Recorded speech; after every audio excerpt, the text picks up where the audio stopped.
Boa noite a todos. Boa noite. Os irmãos que estiveram aqui na quarta-feira, eles estão pensando de novo, mas não se preocupem, porque todas as coisas contribuem para o bem daqueles que amam a Deus. Por isso, peço a vocês que, se vocês creem nisso, abram suas Bíblias em Romanos 8, capítulo 28.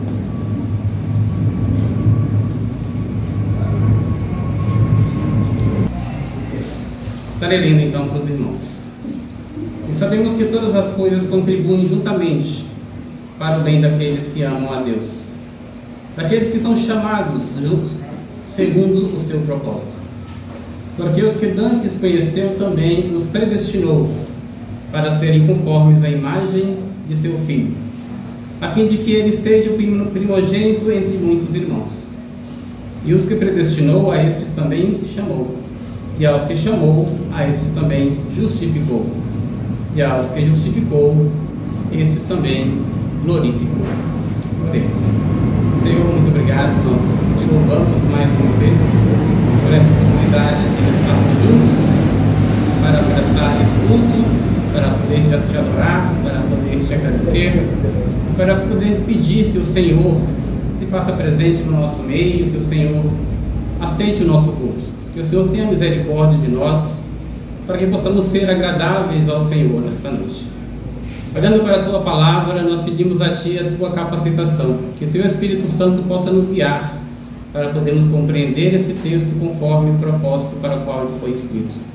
Nós, sozinhos, não somos capazes de entender tudo que o Senhor quer dizer, mas se o Senhor nos guiar pela Sua soberana bondade e pela Sua vontade plena, assim nós seremos capazes de sair daqui edificados, cheios da Tua graça e encorajados pelo Teu Espírito Santo. Que o Senhor possa falar conosco esta noite. Nós oramos assim em nome de Jesus. Amém. Esta carta aos Romanos já foi pregado algumas partes aqui. O contexto dela então é de conhecimento de muitos. Mas só para nós lembrarmos, Romanos foi escrito pelo apóstolo Paulo por volta do ano 57 depois de Cristo. Provavelmente ele estava na cidade de Corinto e possivelmente quando realizara a sua terceira viagem missionária, tempo em que ele recebeu contribuições das igrejas da Macedônia e Acaia. E estava pretendendo voltar a Jerusalém com ofertas para os crentes necessitados daquela cidade. Paulo fazia questão de ele mesmo entregar àqueles irmãos os donativos que ele recebera durante esse tempo de sua viagem missionária. Paulo, em seus escritos, ele vai discorrer sobre o Evangelho básico, explicando o plano sobre a salvação, assim como sobre justificação a todos que creem, quer seja judeus, quer seja gentios. Paulo também vai desenvolver um ensinamento a respeito da culpa do pecado, que é de todos os homens. Vai mencionar também a respeito da questão da santificação e da segurança para aqueles que estão em Cristo. Ele vai tratar sobre a justiça de Deus, Deus como justo e também como justificador. Paulo não foi quem fundou a igreja dos romanos. Na verdade, entende-se que pessoas que foram ali, estiveram presentes no dia de Pentecostes em Jerusalém e foram impactadas pelaquela ação sobrenatural do Espírito Santo, e estas, voltando para os seus destinos, ali fundaram a igreja em Roma. Paulo, então, desejoso de visitar estes irmãos, ele escreve esta carta como uma forma de prepará-los para a sua visita. Quando nós falamos de carta aos romanos, isso significa os crentes em Cristo que estavam em Roma, não necessariamente a pessoas unicamente de Roma, naturais de lá, mas todos os crentes que ali estavam. É tanto que ali havia uma grande comunidade judaica. Paulo, por isso, vai discorrer em várias partes da sua carta. Ele vai gastar bastante tempo falando a respeito de questões da lei, de questões da circuncisão, da incircuncisão. Ele vai tratar bastante a respeito de questões que só os judeus ali teriam entendimento. E ele chega a declarar: olha, estou falando isso porque eu sei que vocês conhecem a lei. Obviamente estava se referindo aos judeus que faziam parte da igreja de Roma. A carta então foi endereçada a esta comunidade, que Paulo, na verdade, foi designado para ser pregador aos gentios de uma forma mais priorizada. O seu chamado tinha esta prioridade: pregar aos gentios. É tanto que, apesar que ali tinha bastante judeus, o que predominava naquela igreja eram os gentios. Só para lembrar, os gentios e judeus. Judeus são aqueles que são de Israel. Os outros demais são gentios. Nós, por exemplo, estamos nesta classe dos gentios. Quem não é judeu é gentil. Então, ali naquela igreja, a comunidade predominante, as pessoas ali, a quantidade de pessoas predominante eram gentios. Por isso, aquela igreja tinha uma identidade gentílica. As suas tradições não eram baseadas nas tradições judaicas, mas do povo gentil. Paulo, então, como é uma marca registrada em suas cartas, a gente percebe que ele sempre desenvolve um assunto em um capítulo e em seguida, no outro capítulo, ele faz uma conclusão daquele assunto que ele desenvolveu anteriormente. Tanto é que ele usa muito a palavrinha portanto no capítulo seguinte, porque ele está olhando por tudo que ele desenvolveu lá atrás e agora ele está concluindo no capítulo seguinte. Por isso eu quero, antes de chegar ao ponto de onde nós lemos hoje, voltar um pouquinho e pegar algumas partes do assunto que Paulo tratou, até chegarmos onde nós hoje vamos pensar um pouco mais, para que nós possamos entender mais a respeito do assunto que hoje nós lemos aqui. Então, no capítulo 5, Paulo vai discorrer a respeito do poder da obediência de Cristo em superar a desobediência de Adão. O poder da obediência de Cristo em superar o poder da desobediência de Adão. Pois esses dois atos, ou atos de ambos, tanto de Cristo quanto de Adão, são atos representativos, sendo por parte de Adão o representante da desobediência e por parte de Cristo o representante da obediência. Estes atos definem o destino de todos aqueles que a eles pertencem. Quem pertence a Cristo, aquele que obedeceu, terá um destino final. E quem pertence a Adão, aquele que desobedeceu, terá um destino distinto, terá um destino diferente daqueles que pertencem a Cristo. Adão pecou e, por consequência, trouxe o pecado a todos que lhe pertencem. Nós vemos isso no verso 12 do capítulo 5. Podemos dar uma olhada no verso 12 do capítulo 5, onde vai dizer que Adão, por causa do seu pecado, trouxe pecado a todos. Romanos 5,12. Vamos voltar aí um pouquinho. Está escrito aqui: portanto, como por um só homem entrou o pecado no mundo, e pelo pecado a morte, assim também a morte passou a todos os homens, por isso que todos pecaram.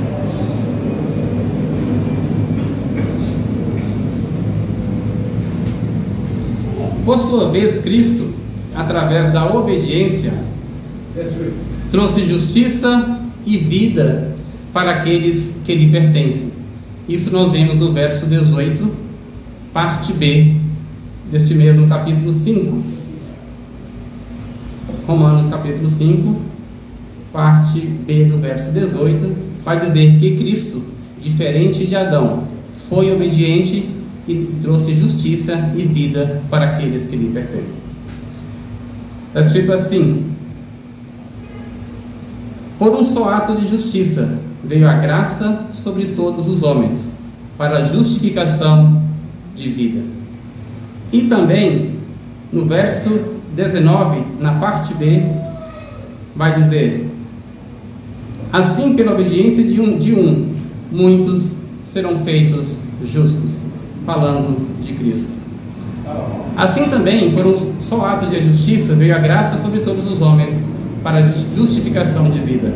Dentre outras doutrinas, muitas neste capítulo 5, Paulo vai comentar a respeito do contraste que há entre o poder destes dois atos, do ato de Adão com sua desobediência e do ato de Cristo com sua obediência. Estes dois atos tiveram resultados e desdobramentos, porém, vamos notar que o poder de cada um desses atos diferem em capacidade, diferem em força. Então, o ato de Adão foi forte bastante para acarretar pecado, morte e sofrimento a todo o mundo. Porém, Paulo afirma que muito mais poderoso é o ato de Cristo do que o ato de Adão. E os efeitos, porque os efeitos do ato de Cristo é a graça onipotente de Deus.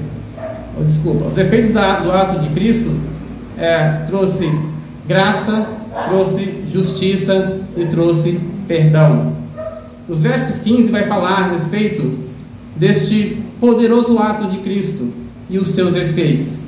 Verso 15 do mesmo versículo, mesmo capítulo 5, está dizendo, Romanos 5, verso 15: mas não é assim o dom gratuito como ofensa, porque se pela ofensa de um morreram muitos, muito mais a graça de Deus e o dom poderoso pela graça que é de um só homem, Jesus Cristo, abundou sobre muitos. No verso 17, Paulo fala: porque se pela ofensa de um só a morte reinou por esse, muito mais os que recebem a abundância da graça e o dom da justiça reinarão em vida por um só, Jesus Cristo.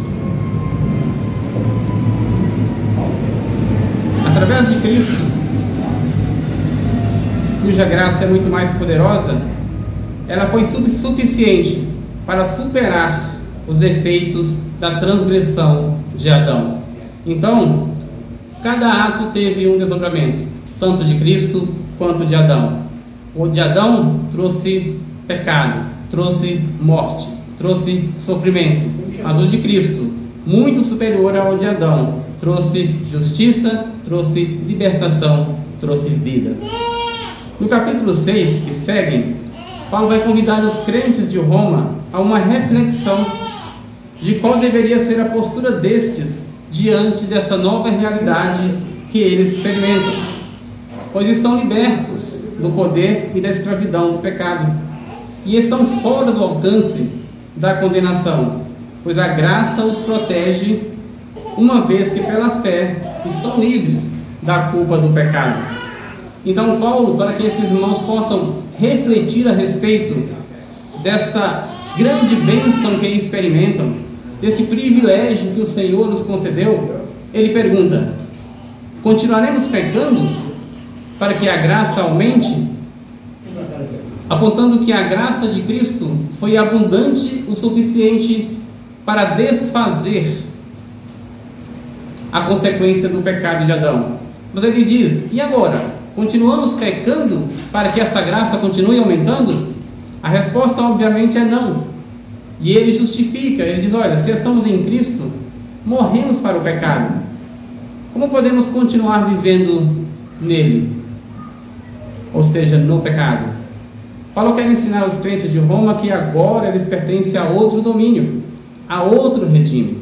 Antes, aquelas pessoas pertenciam ao regime de Adão, eram dominados pelo pecado e estavam debaixo do poder da morte. Agora são crentes que estão sob o domínio e reinado de Cristo, que os conduz através da justiça pelo Espírito Santo. Capítulo 7, Paulo vai discorrer de maneira bastante semelhante do que fez no capítulo anterior, quando tratou sobre a questão de ser liberto do pecado.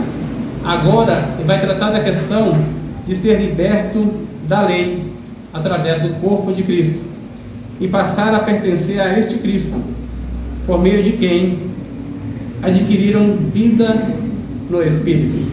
Então, semelhantemente ao que ele fez a respeito do pecado, agora no verso 7 vai fazer a respeito da lei. Ele desenvolve a ideia de que a lei só tem poder sobre alguém enquanto essa pessoa está viva, e morrendo esta pessoa, a lei não terá mais poder sobre ela. E o relacionamento com Cristo faz com que a pessoa esteja morta para a lei. Uma vez que ela tem um relacionamento com Cristo, a lei não terá mais poder sobre ela. Paulo, então, para explicar essa questão destes irmãos agora estarem libertos da lei e libertos do pecado, ele vai usar uma ilustração a respeito do casamento. Capítulo 7, do 1 ao 4, vai tratar dessa questão. Paulo aqui está usando uma ilustração a respeito do casamento para explicar o porquê agora os irmãos não pertencem mais à lei, não estão mais sob a lei. Ele diz no verso 1 do capítulo 7: Não sabeis vós, irmãos, pois que falo aos que sabem a lei. Ou seja, Paulo está se referindo aos judeus, que a lei tem domínio sobre o homem por todo o tempo que vive. Porque a mulher que está sujeita ao marido, enquanto ele viver, está ligada pela lei, mas morto o marido, está livre da lei do marido. De sorte que, vivendo o marido, será chamada adúltera se for de outro homem. Mas, morto o marido, livre está da lei. E assim, não será adúltera se for de outro marido. Só para abrir um parêntese aqui, não é desse assunto que nós estamos tratando, mas já que estou passando por aqui, deixa eu aproveitar para poder fazer um comentário sobre essas palavras de Paulo aqui, usando o casamento como uma ilustração. Na Bíblia é muito comum nós vermos essa ilustração a respeito da união de Cristo com a sua igreja, fazendo a analogia de um casamento. Eu creio que isso não é à toa. Eu creio que existe aqui algum significado importante para nós, porque nós entendemos que Cristo e sua igreja jamais poderão ser separadas, porque Cristo não separa-se da sua igreja. Então, Cristo e a igreja jamais poderão ser separados. Desta mesma forma, Paulo entende que aqueles que casaram-se não podem ser separados a não ser pela morte de um dos cônjuges. De outra forma, não existe um outro modelo de separação que possa ser aprovado por Deus. E o uso de uma ilustração, normalmente, é para esclarecer um fato. Quando estamos tratando de algum assunto polêmico, difícil de compreender, nós lançamos mão de um exemplo para clarear aquele ensinamento, para deixar fácil de compreensão para os nossos ouvintes. Então, Paulo, a dizer isso aos romanos, a fazer essa ilustração aos romanos, na mente dele está muito claro que não havia uma outra forma de separar um homem de uma mulher depois de casados, a não ser morrendo um deles. Mas o mais importante notar é que os seus ouvintes estavam muito cientes disso, porque se não estivessem, Paulo não usaria este exemplo. Se ele usou o exemplo, porque sabia que eles iam compreender muito bem isso. Então, para eles estava muito claro que a única forma de separação entre um casal é com a morte de um dos cônjuges. Bastante interessante essa analogia que Paulo fala aqui. Ele diz: olha, então vocês agora morreram para a lei e agora podem unir-se a Cristo, porque para a lei vocês não existem mais, e a lei para vocês também hoje não está mais sobre vocês. Por isso vocês podem unir a Cristo, porque o primeiro casamento já foi desfeito pela morte de um dos cônjuges. Agora vocês estão livres para unir a Cristo e não viver mais debaixo da lei, mas debaixo da graça. E chegamos então no capítulo 8, onde Paulo vai tratar a respeito dos atos e dons de Deus que operam através da ação do Espírito Santo e confere ao crente a segurança da salvação que há em Cristo Jesus. Paulo está aqui, de alguma forma, tentando encorajar os romanos, tentando fazer com que eles sintam prazer na nova vida que eles estão levando, fazendo com que eles entendam a salvação de uma vez por todas como algo que, uma vez feita por Deus, não terá mais como se desfazer, porque é Deus que fez. Ele está mostrando para os irmãos o processo que eles passaram, e agora eles estão num ponto em que não dá mais para mudar. Eles foram retirados do mundo das trevas e transportados para o mundo da luz em Cristo. Então, Paulo está ensinando a eles a respeito da segurança da salvação em Cristo Jesus. Paulo, então, no verso 1 do capítulo 8, ele vai apresentar uma conclusão se referindo a respeito daquilo que ele tratou no verso 5 até o verso 8. Ele vai dizer que o pecado reinou na morte dos versos anteriores, mas agora a graça reina pela justiça para a vida eterna por Jesus Cristo nosso Senhor. E depois então, depois de explicar essas coisas, chegando em Romanos 8:1, ele vai dizer: portanto, agora nenhuma condenação há para os que estão em Cristo Jesus, que não andam segundo a carne, mas segundo o Espírito. Paulo construiu tudo aquilo lá atrás, e agora diz: olha, o que eu quero falar para vocês não há mais nenhuma condenação para aqueles que estão em Cristo Jesus. E então chegamos onde nós lemos Romanos 8:28. E sabemos que todas as coisas contribuem juntamente para o bem daqueles que amam a Deus, daqueles que são chamados segundo o seu propósito. Um pouquinho antes, em Romanos 8:18, Paulo vai dizer: porque para mim tenho por certo que as aflições deste tempo presente não são para comparar com a glória que em nós há de ser revelada. Percebam que Paulo fala das aflições, que Paulo fala da glória que há de ser revelada. Paulo não nega aos crentes a realidade da presença de aflições na vida de um cristão. Paulo não nega esse fato, Paulo não esconde esta verdade, mas ele considera tudo isso insignificante diante da glória que será revelada.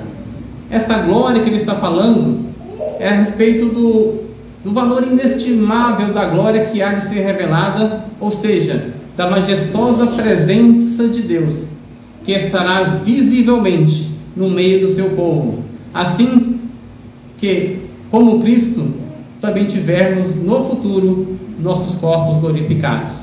Paulo está falando: olha, isso que há de vir não dá para fazer nenhuma comparação com as aflições que experimentamos nos tempos de agora.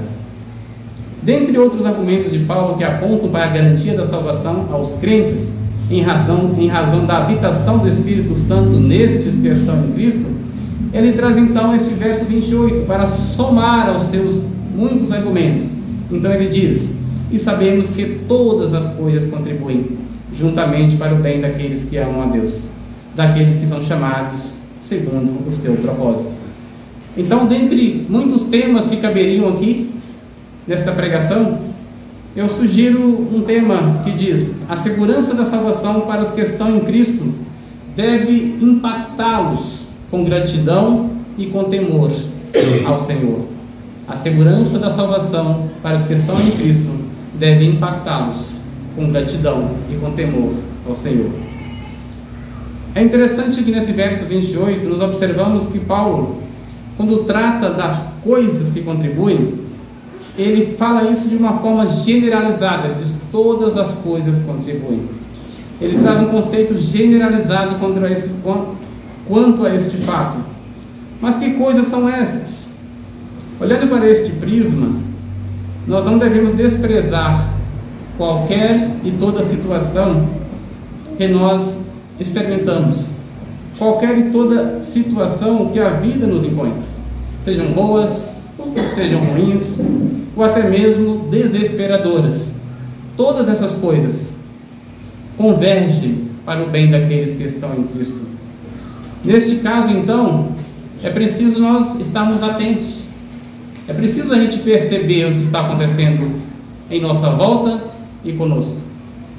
E principalmente valorizar cada evento que nos acontece, entendendo que ser este um modo de Deus trabalhar a nosso favor. De outro modo, estaremos desprezando a soberania de Deus e, consequentemente, duvidando do poder dele de controlar e guiar todas as coisas. Pensamos que se os nossos pais terrenos sempre fizeram o máximo para nos beneficiar, para nos ajudar, apesar da limitação do pecado destes, será que Deus não se preocuparia conosco nos mínimos detalhes? Será que Deus não agiria ao percebermos que nós estamos em apuros? Será que Ele ficaria alheios aos nossos problemas, sejam eles quais forem? Ficaria Ele de braços cruzados ao ver-nos em situações degradantes? Paulo diz que não. Isso não é possível. E parece que Paulo está indicando aos crentes de Roma e a nós que Deus converge, Deus leva, Deus conduz toda a experiência de vida dos cristãos para o próprio bem deles, mesmo quando estas experiências lhe proporcionam algum dissabor. Tudo Deus converge em benefício daqueles que estão em Cristo. Sabemos então que as coisas que contribuem são todas, sejam boas, ruins, tristes, alegres, previstas, imprevistas, provocadas pelos nossos erros ou pelos erros de outros, frutos dos nossos méritos ou herança sem esforço. Tanto faz. Todas as coisas contribuem para o bem daqueles que estão em Cristo. O autor em Romanos, quanto às coisas que contribuem, ele fala de forma genérica. Porém, quanto aos benefícios, percebemos aqui que ele usa uma palavra que é um pronome demonstrativo, que indica que ele não está falando de todo mundo, mas ele fala daqueles que estão em Cristo Jesus, daqueles que amam a Deus. Então, todas as coisas contribuem para o bem daqueles que amam a Deus. Então, se você ama a Deus de verdade, todas as coisas contribuem para o seu bem. Mas isso não se aplica a todos, só aqueles que amam a Deus. As outras pessoas também experimentam todo tipo de coisa, boas e ruins. Porém, todas elas são meramente terrenas, tanto as boas quanto as ruins. Mas as coisas que nós experimentamos nos edifica, nos molda para a glória de um Deus que é transcendente, que é eterno. Por isso, elas contribuem para o nosso bem. Ficando bem claro que se trata de um ato eletivo de Deus, que decidiu trabalhar a favor de um grupo de pessoas. Quanto às coisas que contribuem, são todas para o bem, mas para o bem de quem? Somente daqueles que amam a Deus. Se você ama a Deus, então eu te pergunto, você entende isso? Você percebe, você aceita essas coisas? Você tem parado para pensar que as coisas mais simples ou mais complexas não são por acaso na sua vida? Que há um propósito nelas de convergir para o seu bem? Você tem aproveitado isso? Nós não podemos viver como diria Zeca Pagodinho na sua vida, né? Deixa a vida me levar, a vida leva eu. Nós temos um dono, que é Cristo, que cuida de nós. Então todas as coisas que nos acontecem têm sentido, têm propósito, e nós precisamos perceber isso. Nós precisamos notar essas coisas. Isso é muito importante. Como você encara a vida e seus desafios? O que você pensa de suas vitórias? E como você reage às suas derrotas? Você percebe que Deus agindo em tudo, isto é, a seu favor? Ou considera que são meros acasos as coisas que lhe acontecem?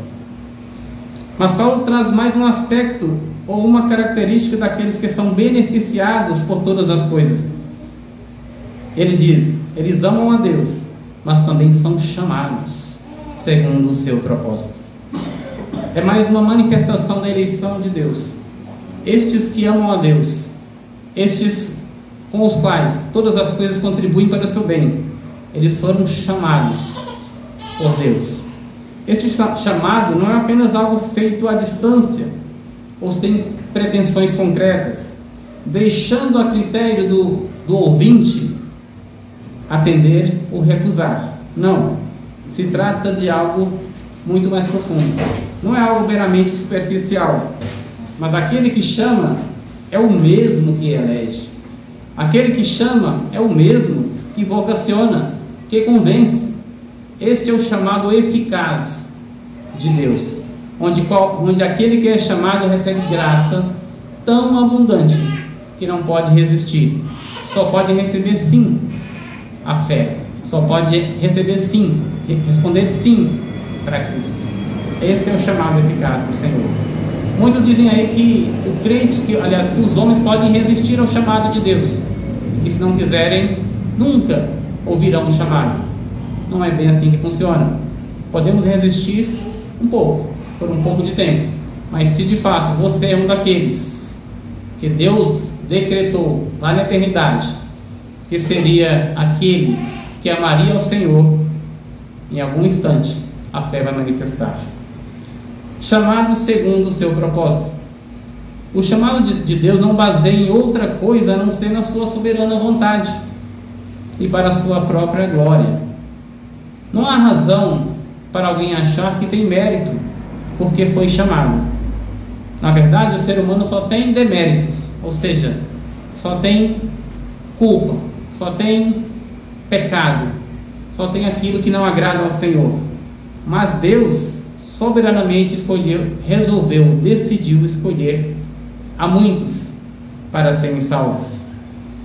Então, estes que foram chamados para justificação e comunhão com Deus através de Cristo, nada fizeram para merecer esta graça. E como a própria definição de graça, que é favor imerecido, todos aqueles que foram alvos da graça nunca mereceram ser alvos desta graça, nunca mereceram a bondade de Deus, mas mereciam a sua condenação, mereciam o seu castigo. A respeito do propósito, Paulo vai desenvolver este pensamento de forma mais abrangente nos próximos versículos, quando ele escreve, verso 29: porque os que dantes conheceu, também os predestinou para serem conformes à imagem de seu Filho, a fim de que ele seja o primogênito entre muitos irmãos.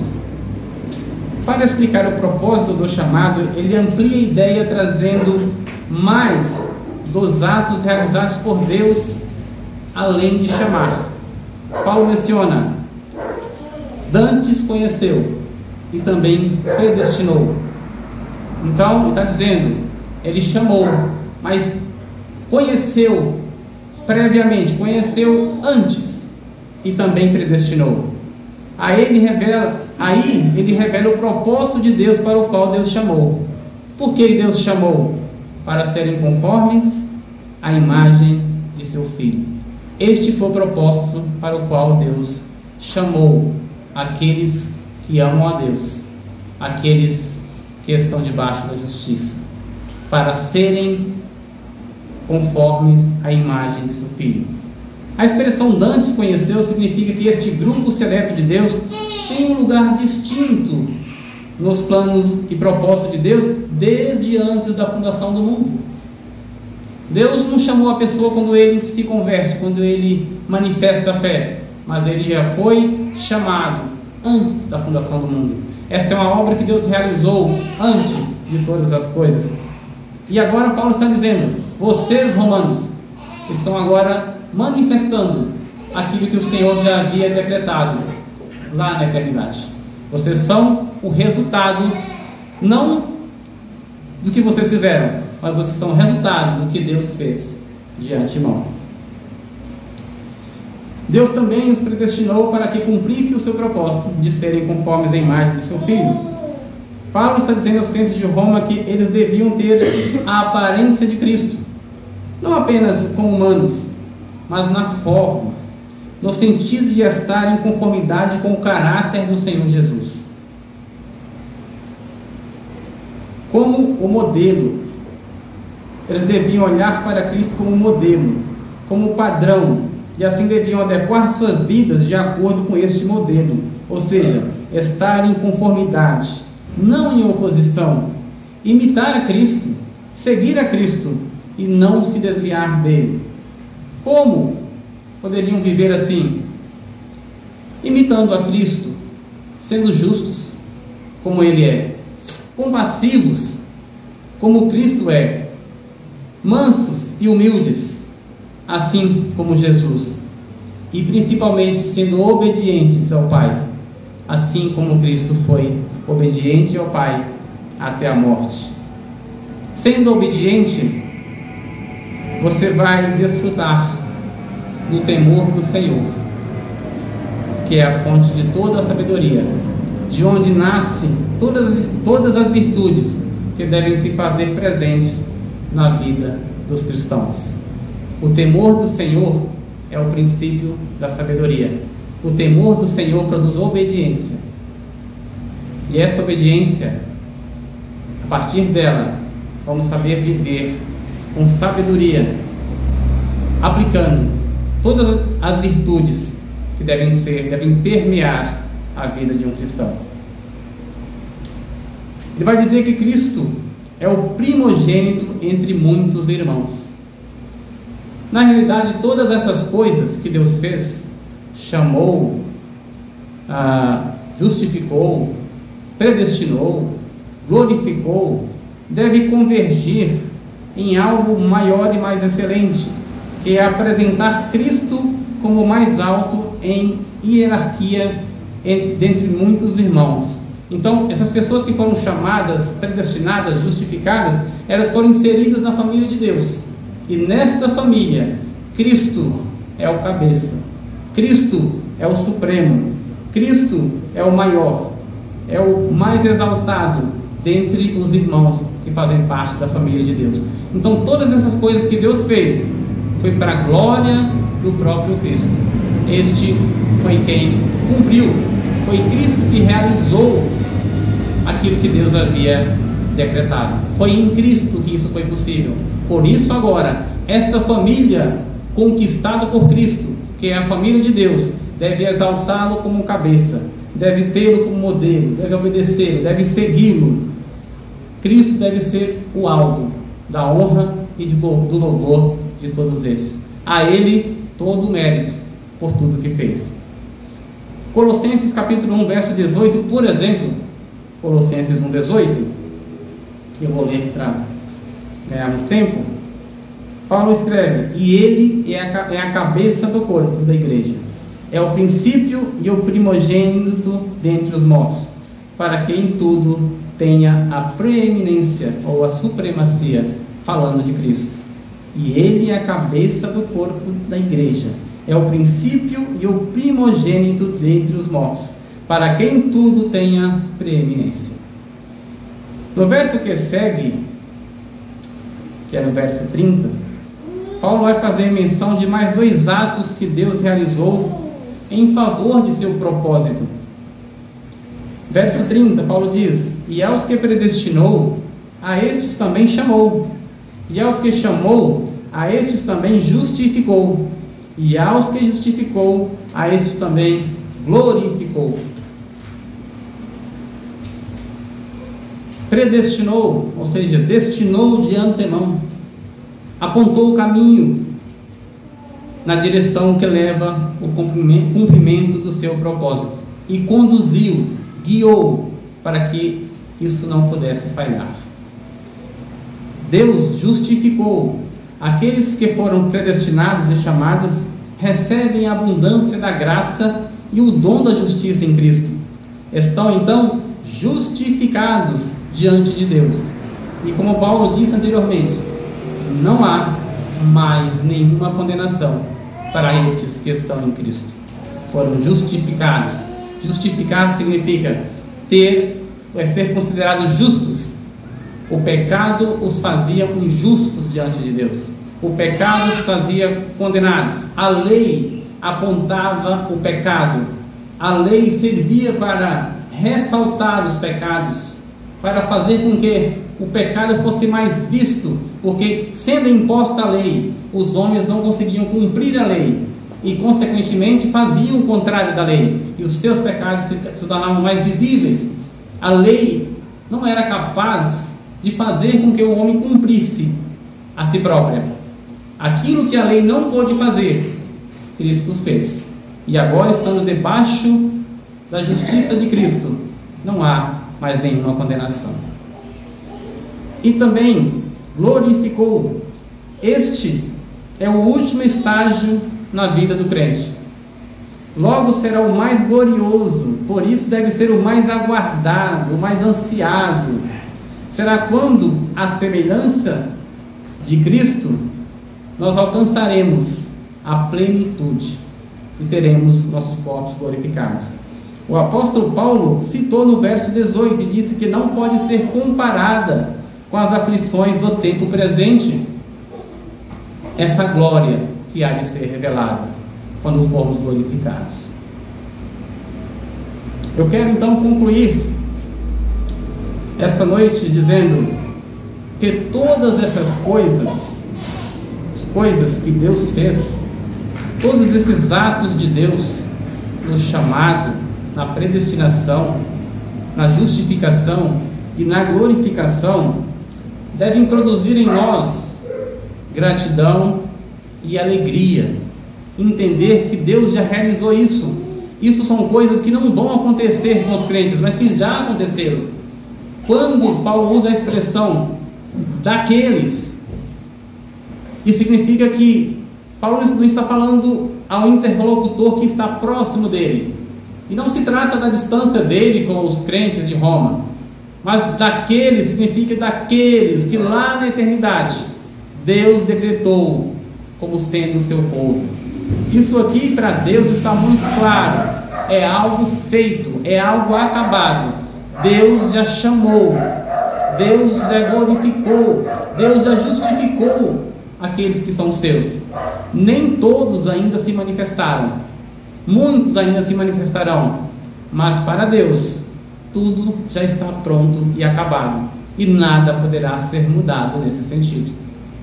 A fé que produz o arrependimento não vai aparecer agora para alguém, isso já está decretado, mas Deus, através dos seus atos, através do Espírito Santo, é que vai fazer com que, segundo a vontade dele, as pessoas a quem ele elegeu possam manifestar a sua fé, crer em Cristo e ser salvo. Isso é fato acabado. Então todos aqueles que amam a Deus, daqueles que são chamados pelo seu decreto, têm que sentir a alegria e a segurança da salvação em Cristo, pois nenhuma condenação há para aqueles que estão em Cristo. Nenhuma condenação há para aqueles que amam a Deus. Se você é um destes cuja vida expressa tal amor a Deus, vivendo em temor e em obediência a Ele, saiba que você tem um lugar garantido no reino do Senhor Jesus, e que nada, nem ninguém, nem você mesmo, poderá anular isso que Deus fez. Mas para isso é preciso que você seja dirigido pelo Espírito Santo. É preciso que você ande não pela carne, não pela vontade corrompida do pecado, pelo pecado, mas é preciso que você viva pelo Espírito, que você entenda as coisas, que você compreenda as coisas, que você perceba Deus agindo na sua vida em todos os momentos. Aceite isso, entenda isso e use essas experiências para o seu crescimento, para a sua maturidade. Aliás, quando pensamos que todas as coisas contribuem para o bem daqueles que amam a Deus, isso acontece só quando as nossas experiências produzem em nós resultados, sejam boas ou sejam ruins. As nossas experiências precisam produzir resultados em nossas vidas, porque de outra forma elas não estão nos edificando. Nós não estamos aproveitando esta oportunidade para sermos moldados segundo a imagem de Cristo. Paulo, por exemplo, é aquele que vai dizer que em Filipenses, capítulo 4, verso 13,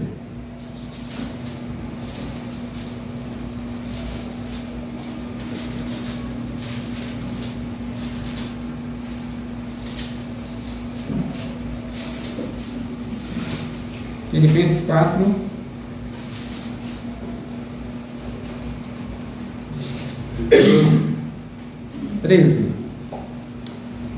posso todas as coisas em Cristo que me fortalece. Só que antes de anunciar, de fazer essa proclamação aqui tão maravilhosa, tão mal utilizada pelas pessoas, ele conta algumas coisas no verso anterior. Ele diz: sei estar abatido e sei também ter abundância. Em toda maneira e em todas as coisas estou instruído, tanto a ter fartura como a ter fome, tanto a ter abundância como a padecer necessidade. Quando Paulo fala assim, tudo posso naquele que me fortalece, Paulo está demonstrando quão grande é a sua maturidade. Maturidade esta produzida através das suas experiências. E Paulo é a pessoa certa, Paulo é a pessoa que pode dizer isso com conhecimento de causa, porque experimentou todo tipo de adversidades. Experimentou açoites, experimentou prisões, experimentou naufrágio. Ele é um camarada experiente. Mas ele diz: olha, para mim o que importa é Cristo. Tanto faz ter abundância como ter fome, como não faz ter alegria ou tristeza. Todas as coisas contribuem para o bem daqueles que amam a Deus. Paulo, não é à toa que ele disse isso. Ele entendia muito bem o que estava falando. Então, todas as coisas contribuem, desde que nós prestamos atenção nessas coisas e aproveitamos essas oportunidades para crescermos, para ganharmos maturidade, para termos a nossa fé, a nossa espiritualidade robustecida, para tornarmos crentes mais firmes. É nesses momentos, e mais geralmente os momentos difíceis e adversos são os que produzem maior crescimento nos crentes. Paulo, com sua maturidade, com sua experiência, diz que para ele a abundância também não atrapalhava. Ele estava muito bem, sabia lidar bem com a abundância. Mas isso não é a realidade da maioria dos crentes, porque na abundância geralmente esquecemos de Deus, mas na escassez é que nós aprendemos que Deus é aquele que provê todas as coisas. E nessa experiência que devemos aprender, devemos firmar a nossa fé. Precisamos crescer e amadurecer para a glória de Deus. Então, a glorificação dentre as ações de Deus, porque Deus predestinou, chamou, justificou e também glorificou. Mas a glorificação é o último estágio. Sendo o último estágio, nós devemos aguardá-la de forma ansiosa, esperar que ela aconteça, porque se você está em Cristo, fique tranquilo, que ao seu tempo o Senhor completará a sua obra, que na verdade já está completa. Não está completa para nós, mas para Deus já está completa. Estamos caminhando agora para futuramente desfrutar dessa plenitude, mas para Deus este assunto já está acabado, já está consumado.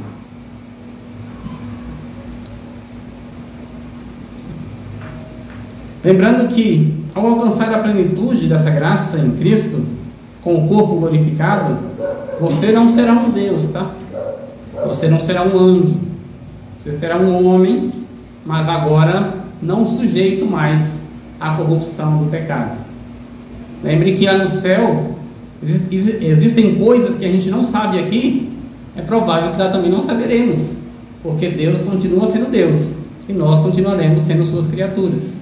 Entretanto, a glória que Paulo disse que vai ser é algo que nós não podemos sequer imaginar, mas podemos vislumbrar com esperança. E não esperança duvidosa, mas esperança certa, que isso um dia ocorrerá. Porque quem prometeu foi o Senhor. Este Senhor que nos chamou, nos elegeu, nos predestinou. E por que Ele fez isso? Por sua soberana vontade, pelo seu próprio decreto, para a sua própria glória. Deus, então, é aquele que trabalha e faz com que todas as coisas cooperem em favor de seus eleitos. Não vivam de acordo, então, com aqueles que são deste mundo, mas com aqueles que foram predestinados lá na eternidade, para cumprirem o propósito do Deus Todo-Poderoso e Criador dos céus e da terra. Tome a sua posição como crente e viva como tal. Desfrute da graça que o Senhor lhe concedeu, de forma que você possa crescer, amadurecer para a glória de Deus. É com o propósito de que nós sejamos moldados à imagem de Cristo que o Senhor nos elegeu. Ser moldado é o mesmo que você ter um molde e colocar alguma coisa lá dentro do molde para que pegue o formato. Ser conformado tem esse sentido também. E ser conforme, existe uma forma e você vai entrar na forma, naquele molde, e ficar do jeito que está estabelecido. Então o crente não molda aquilo que Deus já decretou. O crente é moldado. É ele que entra no molde, não é ele que faz o seu próprio molde. O molde já está feito, o molde é Cristo. Agora nós devemos nos adequar a esse molde. Só que Cristo é tão gracioso que é Ele mesmo que nos capacita a nos adequarmos e sermos parecidos com Ele. Na verdade, na salvação, a nossa única participação foi pecando, né? Só isso. O que nós fizemos para a salvação? Pecamos, só. Mas quem realizou tudo mais é Cristo. Mas como Paulo diz, continuaremos agora pecando? Não. Se nós estamos em Cristo, estamos libertos do pecado. O pecado não tem mais domínio sobre nós, apesar que ele ainda está na nossa carne, ele ainda age contra nós, mas nós podemos dominá-lo, nós podemos fugir dele, nós podemos evitá-los, nós podemos resisti-lo, e é o Senhor que nos dá graça para isso. Então, a mensagem desta noite é essa: que nós possamos nos alegrar no Senhor, porque nenhuma condenação há para nós que estamos em Cristo Jesus. Possamos nós sermos gratos a Ele, possamos nós honrá-lo em obediência, glorificar o nome dEle, porque Ele realizou todas as coisas, e todas as coisas contribuem para o bem daqueles que amam a Deus. Amém. Vamos orar então e encerrar. Senhor Deus, nós te louvamos, nós te agradecemos por esta palavra e por tudo que o Senhor fez por nós. Nós não merecemos nada disso, nós não seríamos capazes de alcançar tal graça se não fosse por causa da tua misericórdia. Nós te louvamos porque o Senhor, através de Cristo, o seu único Filho que morreu e pagou na cruz pelas nossas transgressões.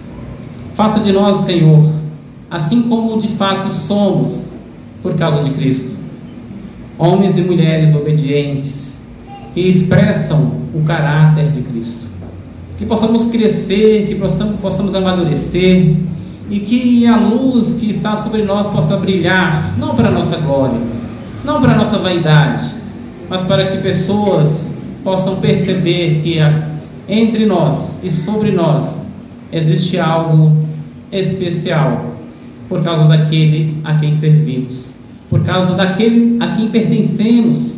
Não pertencemos mais ao homem pelo qual entrou o pecado, mas pertencemos àquele pelo qual a graça abundou, e por isso recebemos a sua justiça sobre nós, e hoje vivemos no teu reino, e a este nós devemos obediência, gratidão e louvor. Nos ajuda a prestar atenção em cada momento, em cada situação em nossas vidas, e nos ajuda a entender que o Senhor está trabalhando em nós, para que sejamos transformados à imagem e semelhança de Jesus Cristo. Nós precisamos da tua graça, precisamos que o teu Espírito Santo nos torne sensíveis para que possamos observar e lembrar sempre que o Senhor é um Deus soberano, que o Senhor nos chamou, que o Senhor nos predestinou para o seu propósito, e o seu propósito é que sejamos como Cristo, agradáveis a Ele, obedientes ao Pai. Nos ajude nesse quesito e em todos, nos abençoe em nome de Jesus, nos dê uma semana na Tua presença, que possamos Te louvar em tudo. Agradecemos em nome de Jesus.